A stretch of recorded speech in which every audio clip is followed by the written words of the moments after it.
So there are more atoms in that single breathful of air than there are breathfuls of air in the entire Earth's atmosphere.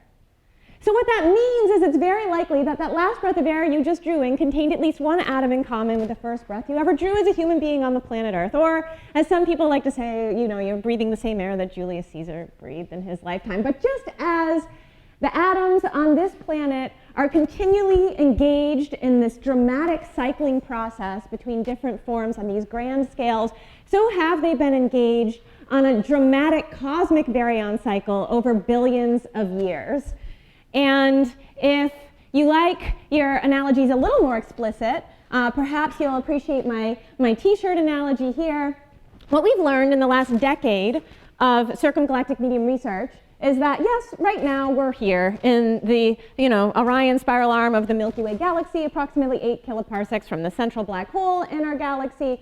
But somewhere between 6 and 8 billion years ago, anywhere between 80% and 90% of the atoms in your body were out here in the circumgalactic medium. And how they got from there to here is a really interesting story of epic proportions. And so, on that note, welcome to my game. So this is what I'm calling Colossal Galaxy Adventure. Those of you who remember old MS-DOS Choose Your Own Adventure games might get the reference to the Colossal Cave Adventure. This is the first of the series. I just wrote it this year. I'm still working out some bugs, but most of the time it works pretty well. And you are going to lead your own collective, unique exploration of the circumgalactic medium today, and I am just going to be up here telling you what you want to know about. This can be stressful for me at times. So during the colloquium, I'm going to ask you to choose at various juncture points in the talk, and you'll have to hold up your signs. And if you don't have the pieces of paper, right, and so this is pure majority, if you don't have the pieces of paper, you could try to like make a sign, like YMCA style, like you could do like A, B, C, D. If you wanted to. I'll try to count your vote that way. It's easier for me when it's all on the paper, but I will do my best. This is obviously a very precise, high-tech game that we're all going to be playing. Okay, so is everybody ready to begin? Okay, so you find yourself orbiting a star called Sun on planet Earth, located in the Orion spiral arm of the Milky Way galaxy. Your mission is to find out how you got here. And more specifically, your body is composed of ancient star stuff, expelled with supernovae and or during stellar death throes, and cycled through many phases over time scales of billions of years on physical scales of megaparsecs before it's used as raw material to form new stars and ultimately ends up on a planet. How? All right, so at least at first, you're going to be presented with the 4 possible tools to explore the circumgalactic medium and answer the question of how you got here. We've got the Hubble Space Telescope, we've got the Keck telescopes, we've got the Gemini telescopes, this is just one of them, sorry, and we have the Pleiades supercomputer. So we have come to the first point in this talk where you need to choose which tool would you like to use now.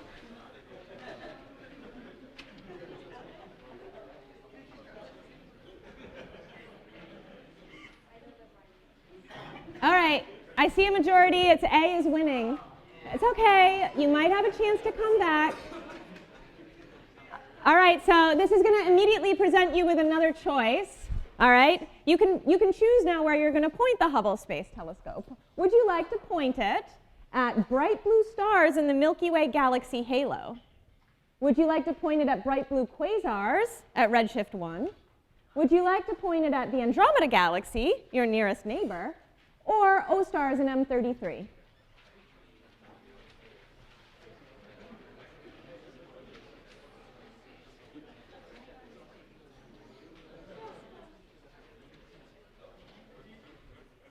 All right, you choose B.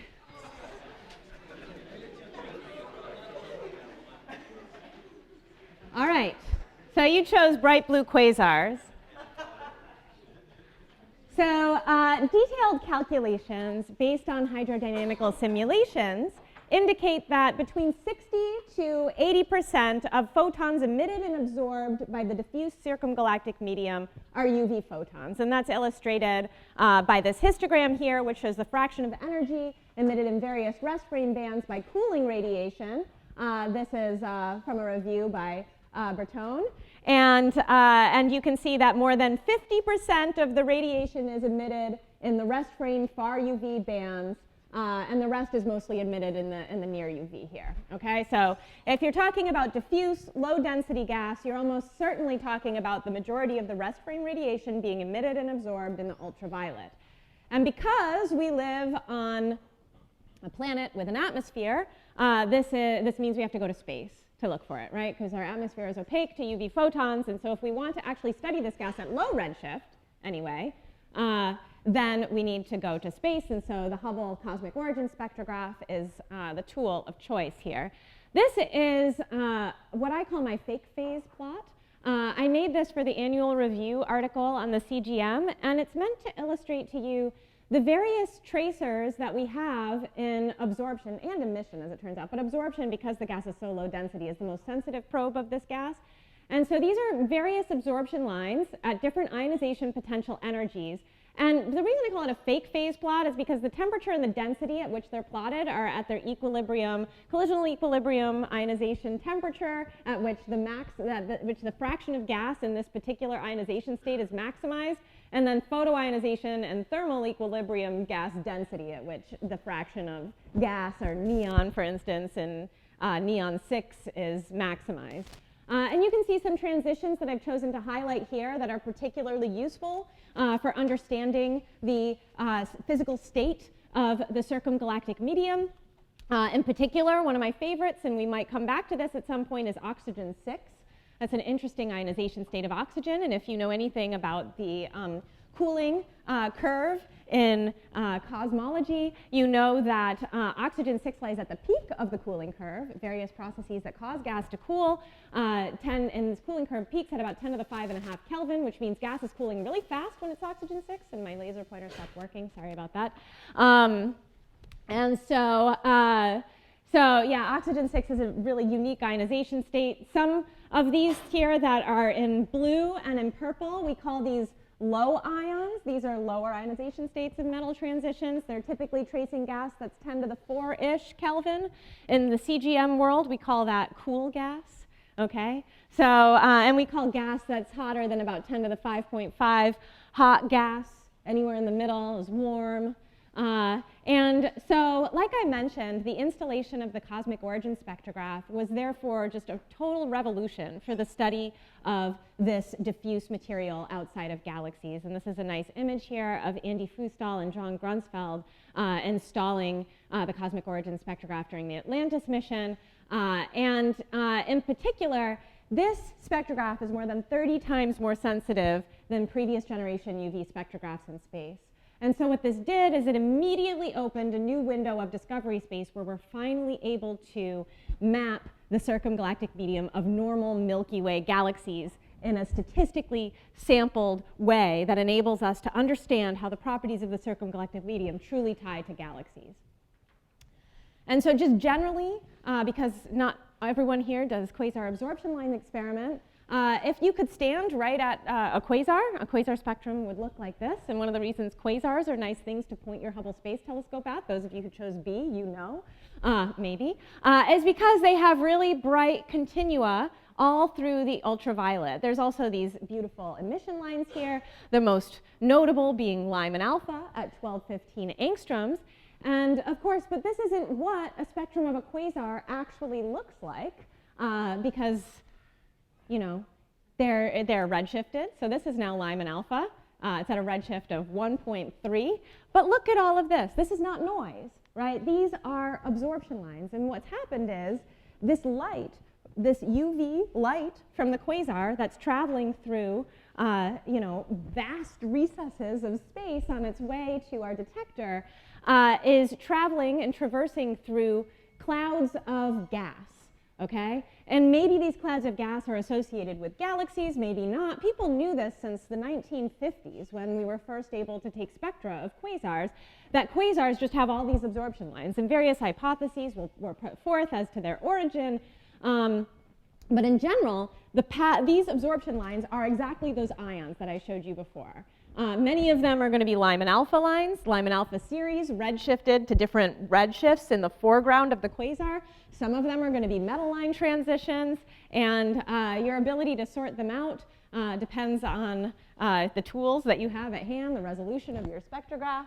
But I just want to say on a historical note, and to point out my favorite abstract ever in all history, is one sentence long. It's by John Bacall and Lyman Spitzer.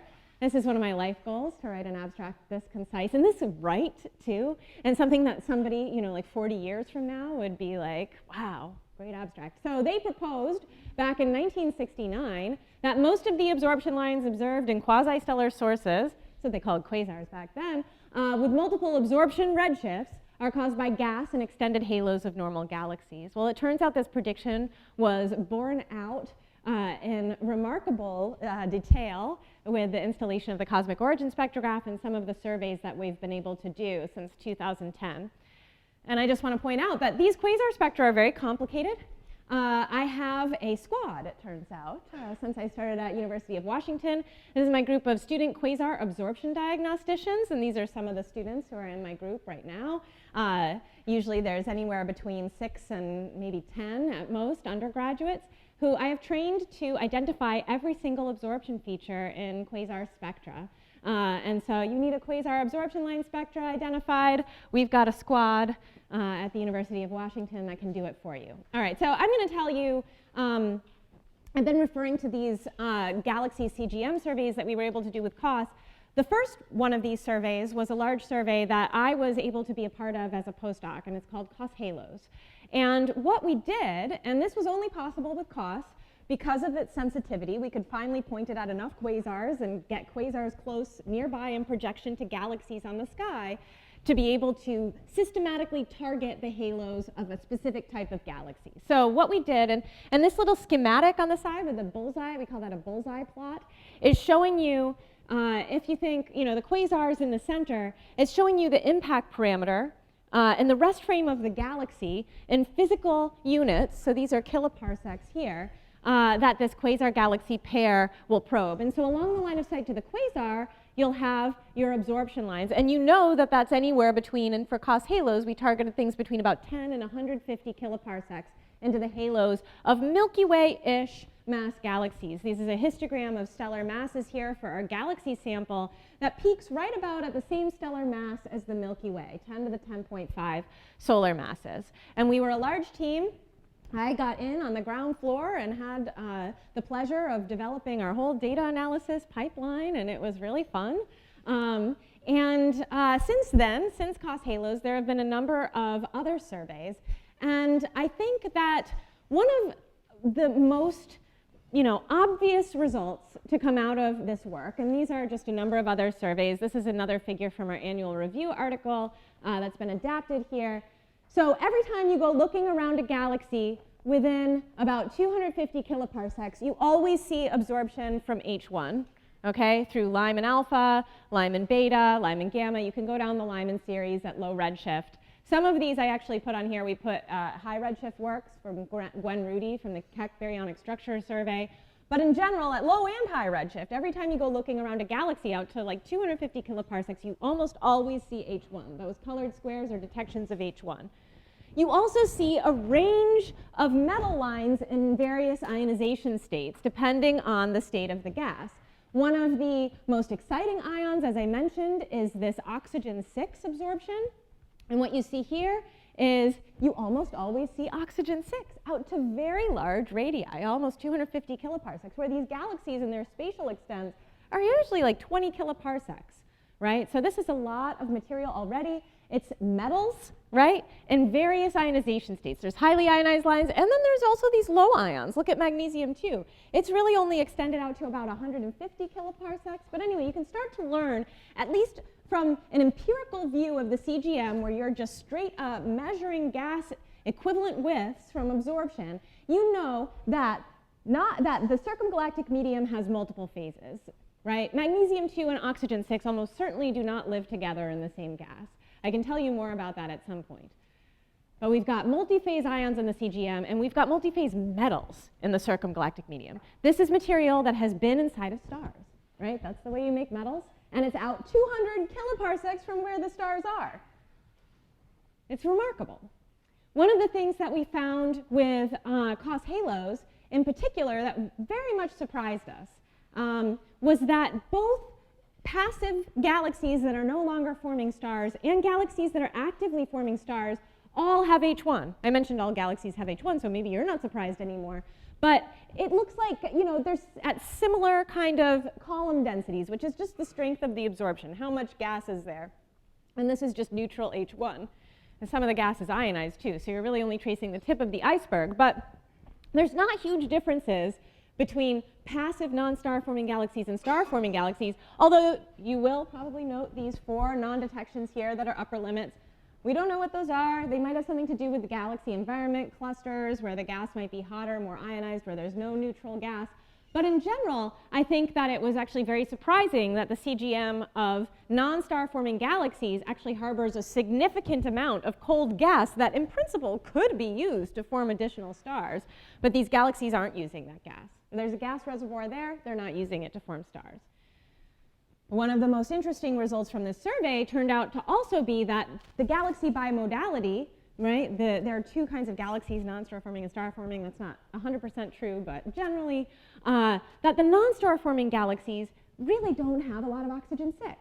So passive galaxies, while they have H1, cool gas, they don't have gas in this phase where you're at the peak of the cooling curve, at this 10 to the 5.5 Kelvin gas, at least relative to star-forming galaxies.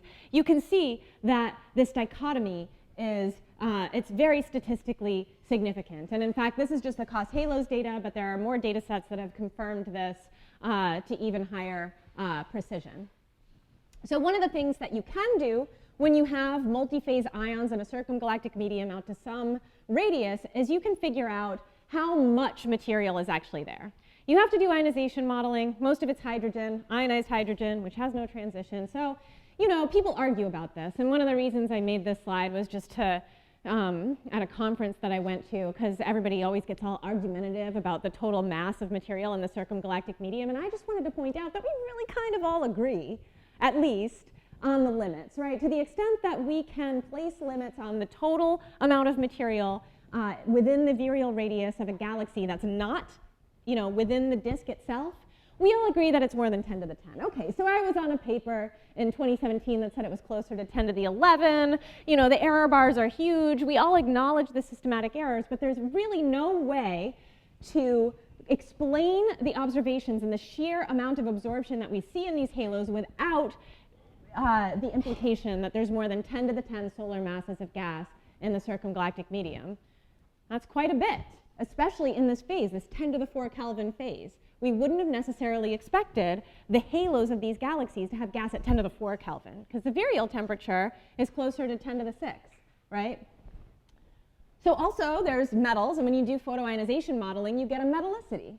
And we know just empirically it's not pristine. How metal enriched is it compared to solar metallicity, which is here on this plot, 0.0? That's pretty metal enriched. The median of the distribution of the circumgalactic medium points is around 1/3 solar. There's no, you know, bimodal distribution. Maybe some of you will understand why that is significant. But one of the things I think that is absolutely fascinating about this is there is a population of circumgalactic media around L-star galaxies that is super solar.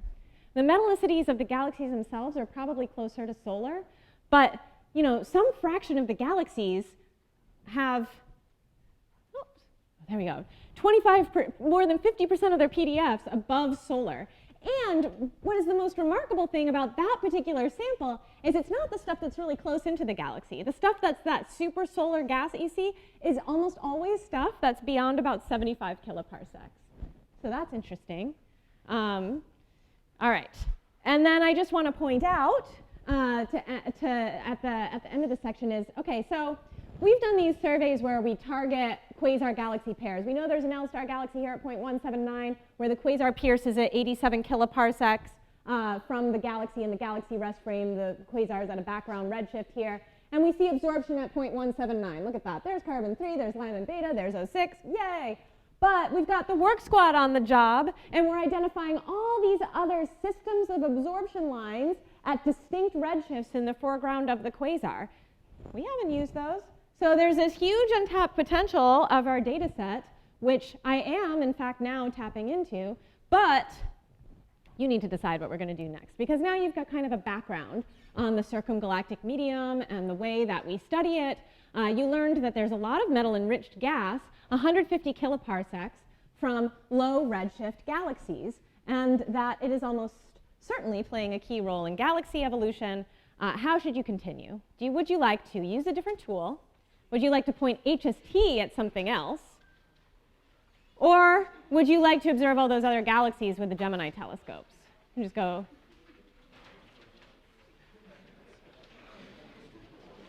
This is really interestingly a bimodal distribution. It seems like you want to look, oh my God, what's winning? All right, I think C wins. You've got to observe all those other galaxies with the Gemini telescopes. All right, so we were just talking about the untapped potential of absorption line data here. And so the survey that I'm working on right now with a graduate student at the University of Washington, Matt Wild, who's pictured up here in the upper left corner, is called CGM squared. We're using COS and Gemini to map the circumgalactic medium. And what we're doing is effectively, so here's our field, our quasar, here's our COS Halos galaxy right here. There's all these other galaxies in the field that could be responsible for this additional absorption. So we have a large Gemini program that's just completed. Actually, it completed a couple years ago, but we're finally in the place where we're about to publish these data. We have 26 redshift greater than 0.7 quasars, all with very high signal to noise, HST COS spectra. And in every single field, we're getting redshifts for about 150 new galaxies, down to very faint magnitudes, about 23.5. And so this is down to about 0.1 L star at a redshift of 0.5, I think, is what that comes down to. And so we also have deep Gemini imaging with the best imaging quality to get galaxy inclination angles, to kind of test geometry experiments of the circumgalactic medium. We've got more red galaxies, and given the field of view of Gemini, then we're able to extend our survey out to 3 times the virial radius of the galaxy, so almost out to a full megaparsec at a redshift of 0.5 or so. And so here's again my work squad plug. But in general, what you see is this is COS Halos here, which I kind of talked about previous surveys, where we have a lot of data sampling within a virial radius. We're going to get even more data. Yeah. My gosh, in the virial radius and then out to 3 times our virial. So you can see our sampling, our samples go up by a factor of about 6 or 7, it turns out. And look at these beautiful images that we have with Gemini. They look like little unresolved blobs here, but you can clearly see spiral structure here. We'll be able to test whether or not these things are interacting. They have disturbed morphologies. With all redshifts of these, we'll be able to see what kind of environments these galaxies live in. So there's just a ton of work that we still have left to do. But one of the things I want to show you is Work Squad has evolved a little bit, and we started vetting all of these thousands of galaxy redshifts. And so automated redshift finders are okay. They fail about 50% of the time. And so luckily we've got the squad on the job who can go through a kind of noisy spectrum like this of a kind of passive absorption line galaxy at a redshift of 0.6. And boom, we've got a nice redshift there. And I think our Red Rock automated fitter failed on this. And you can see you do this 1,000 times, but when you've got 10 undergraduates on the job, it actually goes by pretty fast, like almost in a whole quarter. And so what you see here is just the GUI, a picture, a screenshot of the GUI that the Work Squad uses then to identify all of the absorption features in the quasar. And you see here this particular absorber, a 0.602 in this quasar field, might have some O3, some carbon-3 absorption. And so we're literally going to have, I think actually finding now that the survey's done, we have about 900 quasar galaxy pairs that we can analyze, all down to stellar masses of about 10 to the 7 is the lowest we go. So this is a very exciting new exploration space because we've mostly done Milky Way mass galaxies. Here is the distribution of our galaxy redshifts. And what you can see is Matt is right now working on a first paper which is just going to explore the H1 and is asking the question, what is the physical extent of the circumgalactic medium, and how does that vary with galaxy mass, right? Is the circumgalactic medium of low mass galaxies less extended than high mass galaxies? And this is actually a plot that we're still tweaking, but you can see that these are all galaxy absorber pairs within 1.5 times RVIR with coverage of the Lyman alpha series. And what you can see here is the covering fraction is on this side. So what fraction of the time that you're looking for H1 above a column density of about 10 to the 13.8, which is approximately our threshold here, what fraction of the time do you detect H1? And it's almost all, 80% or higher until you get to these high masses. And then you kind of see a drop, and that might be interesting too, where you're going to this mass range of a stellar mass above about 10 to the 11, where maybe the gas is in a phase where you're not getting a lot of neutral material. And so if you look at this is for all galaxies with stellar masses greater than 10 to the 10.5, and you can see that there's a CGM signal, right, where the IGM might be around 10 to the 14. We're doing cross-correlation analyses and detailed statistical analyses, but in general, you're seeing a signal on CGM out to about 350 kiloparsecs for all galaxies of all masses. Galaxies less massive, there's a signal out to about 200 kiloparsecs. We're looking at galaxy environments. Like I said, we're doing that cross-correlation analysis. And then one of the things that I'm very excited to do is to compare the line profiles of the absorption, which are these like rich absorption things which you can't just capture with a single column density. They've got velocity centroids, they've got Voigt profiles, they've got all these different component structure. Comparing that to what you see along synthetic sightlines and galaxy simulations can tell you something about the feedback mechanisms producing this gas. So you'll learn that we still have a lot to discover with CGM squared, the diffuse gas beyond 150 kiloparsecs from galaxies of all shapes and sizes. To continue, we must use HST to continue to probe CGM, pursue synthetic spectroscopy, or use another tool.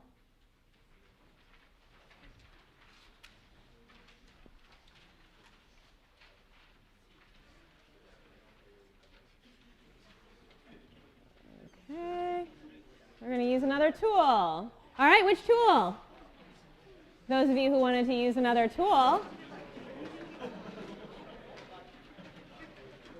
Oh, now the truth comes out. Everybody wants to use a supercomputer. That's right. All right. That was pretty decisive.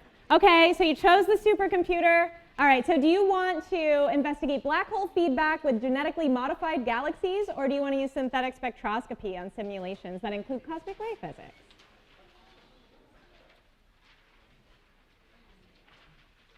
This is interesting because it's almost like the different sides of the room have to fight, but I think A wins. All right, and so this part of the talk actually explores work that I'm doing with a graduate student at the University of Washington. This is Nicole Sanchez, also the lead singer of the very talented band Night Lunch. If you have a chance to check them out, I believe they're on Twitter and like every single other platform. And she is using the Pleiades supercomputer, running a suite of simulations to understand the properties of the circumgalactic medium, and in particular, how the black hole influences those properties. And so she's done a couple things with these simulations, but I'm going to tell you about one of her experiments that I think is actually really interesting.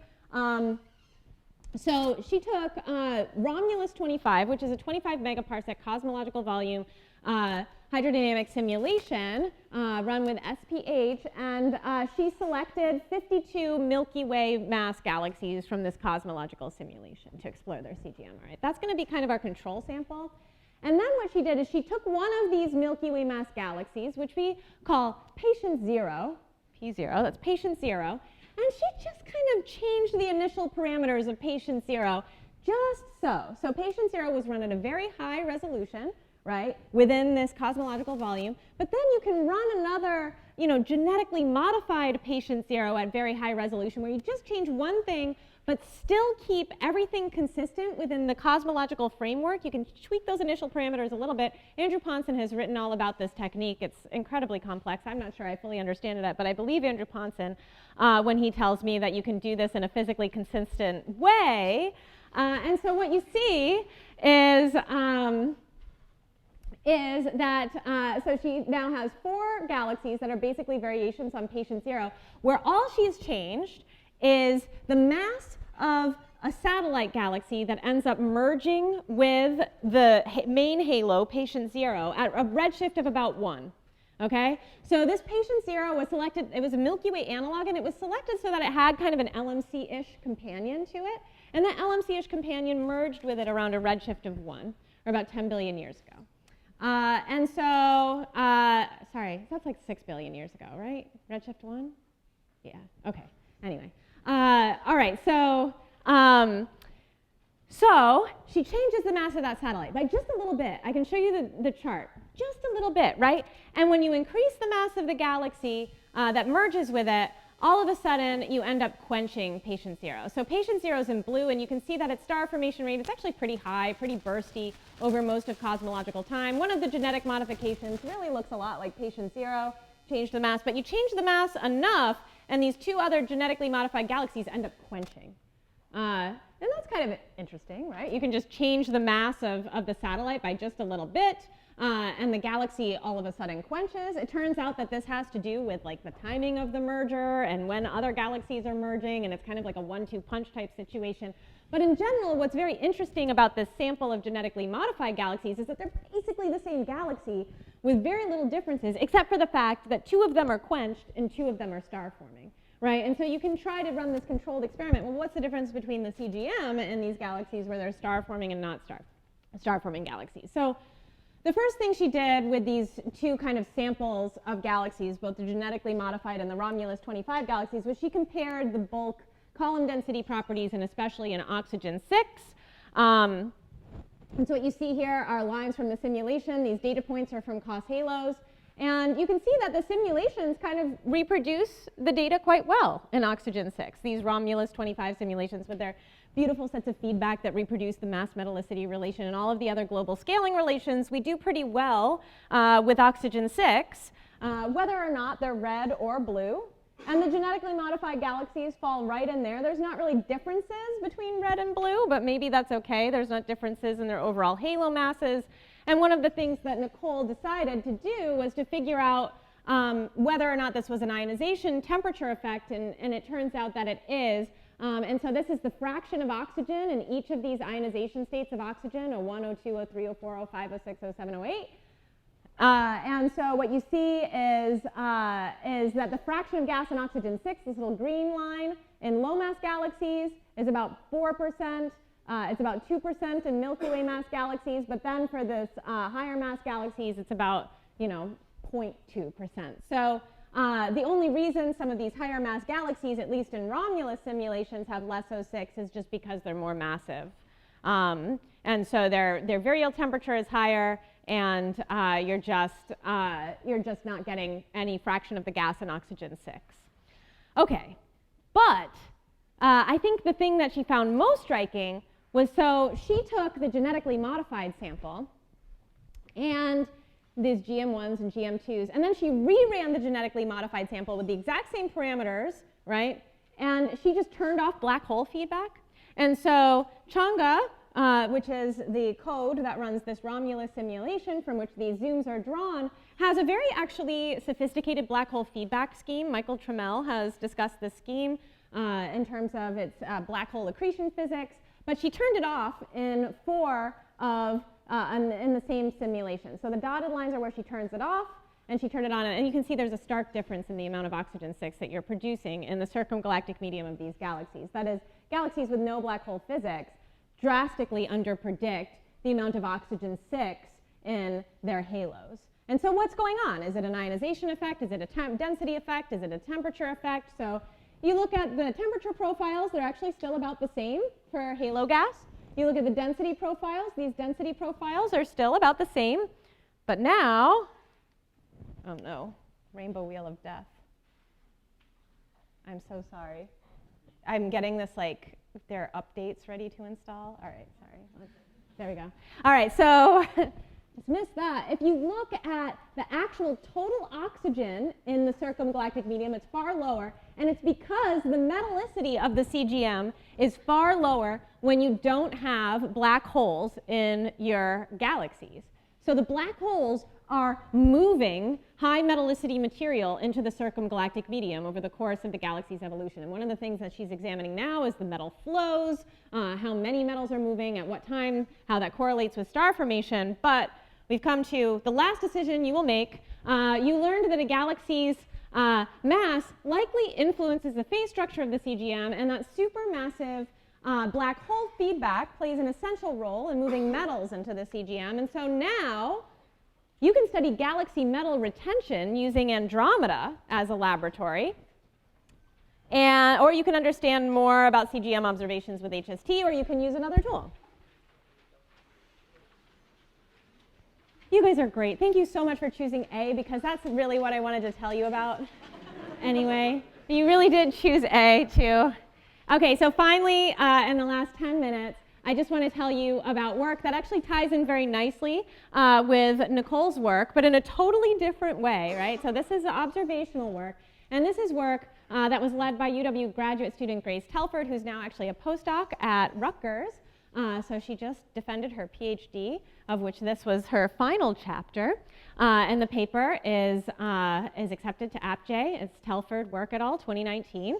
And so what you see here is a beautiful image of our Andromeda galaxy from the PHAT survey. This is the Panchromatic Hubble Andromeda Treasury Survey, which imaged the Andromeda galaxy in the greatest resolution ever. It's 6 filters map a third of Andromeda's star-forming disk, and it's resolved into more than 100 million stars. I wish I could zoom in and show you. It's an absolutely spectacular image where you can resolve stellar populations within the disk of Andromeda. And so one of the things that this allows you to do is to resolve the star formation history of the Andromeda galaxy in unprecedented resolution as a function of distance from the center of the galaxy. One of the things I've become interested in is this quantity that we call the metal retention fraction of a galaxy. We think a lot about like the star formation rate of a galaxy, the metallicity of the galaxy, but there's something that I think is a really interesting facet of galaxies, which is that most of them, given the number of stars that they have produced over their lifetimes and what we know about yields of metals and metal production rates, most galaxies do not contain all of the metals that they have produced over their lifetimes. Okay? They're missing the metals that they've made. And you can show this in many statistical ways. Molly Peebles showed this in 2014. Jabran Zahid showed this in 2014. And so people have used large spectroscopic surveys to measure the current metallicity in a galaxy, examine the star formation rate of a galaxy and the stellar mass of a galaxy, and you can kind of make broad assumptions about how many metals a galaxy is missing by just dividing its present metal mass, which you can determine observationally, from its produced metal mass, which you need some models, some stellar population synthesis models, and you get this fraction of metals that galaxies retain. And it turns out most galaxies retain anywhere between about 20 and 60% of their metals. Okay? So they're missing a large fraction of the metals that they've generated over the course of their lives. So we had an opportunity to test this in unprecedented detail with the Andromeda galaxy. And so what you can see here is just one of the Hubble Space Telescope images that we're zooming in on in one of the outer parts of the Andromeda galaxy. And you can construct what's known as a color magnitude diagram. And you can see here on this color magnitude diagram the different stellar tracks. That allows you to back out a star formation history. That is, how many stars formed at various times in this particular place in Andromeda. And you can do this for every single pointing of the Hubble Space Telescope for all of the stars in this third of the Andromeda's disk here. Okay, and so here is the star formation history of Andromeda, and this is also based off of some of Ben Williams' work here. At early times, you don't really have a good constraint on this, and this is just because of stellar population synthesis modeling. It's very hard. It's all shoved into this kind of one bin here. And these are just showing different stellar evolutionary tracks that you can model things with. But you can see the star formation history of Andromeda is interesting. Early on, it was forming stars at a pretty high rate. Early on, anywhere, early in the first 5 billion years of its history. And then it kind of drops, goes up again, has a little burst down here, and then dies off again. Okay, so you know how many stars of various masses it's made over the course of of its life, and how many metals it should have produced as a function of distance from the center of the galaxy, right? After you've used the star formation history. Now, the metal production history, then, like. You know the metal production history, but of course there's a lot of uncertainties wrapped into this. And Grace really did a great job of tracking all of these uncertainties in the various models. So ways to produce metals, type 2 supernovae, type 1a supernovae, and then AGB stars actually produce a substantial fraction of metals. And so these are just kind of conservative bounds on the minimum and maximum. Grace was very, very careful about tracking all of the uncertainties of these observations. And so you can see she tracks out, though, a metal production rate, which is directly dependent on the star formation history with an assumed stellar initial mass function with which stars form. And so here is her beautiful spatially and temporally resolved metal production history. So this is the number of metals that are formed as a function of time in the disk of Andromeda. You can see the metal production rate down here. Higher metal production rates in yellow. And so if you just want to play this again, 0 to 1 gigayear, 0 to 2, these are all the same bins, so they're the same now. After 5, you'll see it drop significantly. And you can see it's interesting because you can kind of track out the spiral arms with this metal production history, and you integrate to find the total metal mass formed there. You can take an observational census using existing observations and spectroscopy for the census of metals present, and you can divide the metals present divided by the metals formed. Here's the metals present in the galaxy. There's a nice metallicity gradient in the stars. And in the gas, it's actually pretty flat, which is typical sometimes. And so here is your punchline. After you keep track of all of these quantities, after doing all of this very successful, this very careful modeling, and you have your uncertainties. By the way, I just want to point out that the type 2 supernova upper mass cutoff is literally the largest part of the uncertainty here. So our fiducial model, the one that is kind of in the middle range, what other people would do, is tracked by this blue solid line. The light blue uncertainty is almost all the uncertainty in the upper mass cutoff for type 2 supernovae. So if you use like 25 solar masses, the metal mass is lowish. If you use 100, somewhere in between. I think Grace chose 40 as her upper mass cutoff. But regardless, the total metals present today is down here, even outside of that incredibly conservative metal range, right? So Andromeda is missing metals. We think approximately 38% of the metals that Andromeda has made have been retained. 62% have been lost. Of course, those may be harbored in the circumgalactic medium of M31. There's a survey happening right now that is led by Nicola Lanier. CGM, as you recall, has metals in it, is about a third solar. If the circumgalactic medium is a third solar, then you assume that it has all of its baryons, then Andromeda is basically exactly a third solar. It's what you would predict. But I think one of the more interesting things that ties back into Nicole's work is if you look at the missing metal mass now spatially resolved in Andromeda, most of the metals in Andromeda are missing from the central parts of the galaxy. And so this is just tying back to, metal ejection in the galaxy over time. Most of these metals are truly lost from the center. Now, whether or not that's centrally clustered star formation driving the metals out or AGN driving the metals out, as the simulations might indicate, I think is an open question. And okay, so just to wrap things up here, you learned that Andromeda has lost roughly 62% of the metals it made over its lifetime. It's likely redistributed those metals it kept over the last 1.5 gigayears, such that the central regions of the galaxy are more metal depleted than the outer regions of the galaxy. And it's time to end our mission. Thank you so much for playing Colossal Galaxy Adventure and for learning about your cosmic origins. You can sometime maybe play the game again if you want to learn even more. Thank you for your attention.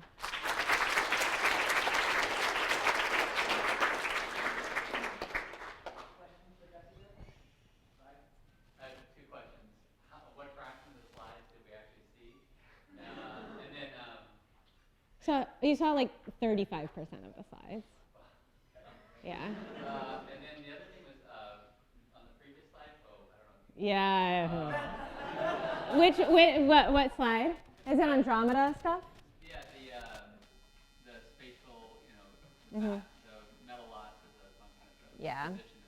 It's mostly right from the center. Is that just because of early, like high redshift star formation? So most of the early, let's see if I can, so most of the early star formation in Andromeda is centrally concentrated as well. So it could be lost at early times. But actually you can look at the temporally resolved missing metal mass, and it turns out that first time bin is where a lot of the metals do get lost. Yeah.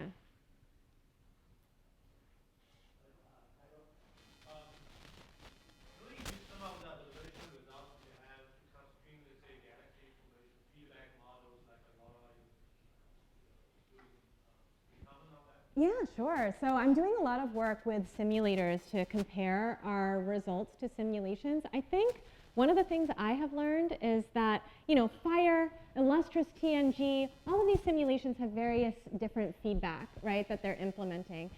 And amazingly, all of them do just as well, basically, describing our bulk column density distributions. And so, no, they don't. And so it's a degeneracy in the models. They all produce CGN. They all produce significant gas at 10 to the 4 Kelvin. Actually, but there are some things that work, some simulations that work better than others. And one of the things I'll mention to you that I think is very exciting that I didn't talk about is some new work that's being done with the fire simulation. So one of the things I found in one of my papers, which I didn't talk about today, but it's the so-called pressure problem. So I mentioned there's a lot of 10 to the 4 gas in the circumgalactic medium, and you might think, naively, that should be an approximate thermal and pressure equilibrium with the virialized halo at about 10 to the 6 Kelvin for a Milky Way galaxy. And so you would think that its pressure would be about 100 times greater or so, and so then you can figure out what its density would have to be. But the thing is, when you do, every modeling that you do indicates that observationally at least, these things are highly, highly underpressurized by orders of magnitude, almost two full orders of magnitude. And so there's no really easy way even to explain with uncertainties in photoionization modeling what is, if they're super underpressurized, they're super short-lived, you shouldn't see a lot of 10 to the 4K gas out there unless it's just being continually replenished on like 10 million year timescales, which is kind of ridiculous. So I think that there's some additional form of pressure support. And one of the really interesting results to come out is recently Sukong Ji, working on the fire simulations, has shown that when you introduce cosmic rays as an additional source of pressure, they can actually support the gas. Other people can do it with other things like turbulence and winds and blah, blah, blah. But I think that once you get beyond the bulk column densities and you start looking at pressures, you start looking at gas kinematics, and you start doing more sophisticated comparisons, you're going to start to see all the ways in which these models are failing. And I guarantee you, none of them are getting it right now. One more question, George. So you showed, in some sense, that there's the bit with the experiment, the genetically modified. Yeah. I thought part of the point there was that there's a randomness to galaxy properties, right? And this doesn't necessarily, and therefore there may be a disconnect between galaxy properties and CGM properties. Oh, that's an interesting interpretation. Okay. Yeah, I think for us, we kind of wanted to do like more of a controlled experiment where it's like everything about the galaxy is the same except for its star formation history, right? So like it's not forming stars, it is forming stars, but everything else is the same in this galaxy, and the CGM is the same in this galaxy. Right? So like, but I guess looking at that another way is just that like you change one little thing by a little bit, and it will totally change the course of history of the galaxy. For the stars, but not the CGM. Yeah, and I think that is interesting. Yeah. And so, the CGM is representing like the billion-year-old byproducts, right, of stellar evolution. And so in a sense, you might expect that to be true. One of the things I didn't talk about today, but one of the things that I'm totally obsessed with is kind of the Galactic Fountain and what happens at the quote-unquote disk-halo interface and what you can learn about the timescales of gas cycling from looking at that. But it does turn out that then star formation, I think, really matters. for that localized galactic fountain. But yes, I think that that's an interesting point, and that means, in some sense, that kind of the properties of the CGM are dictated more by like a long-term evolutionary process, more than kind of the short-term vicissitudes of a galaxy, like its star formation. I don't know. Yeah.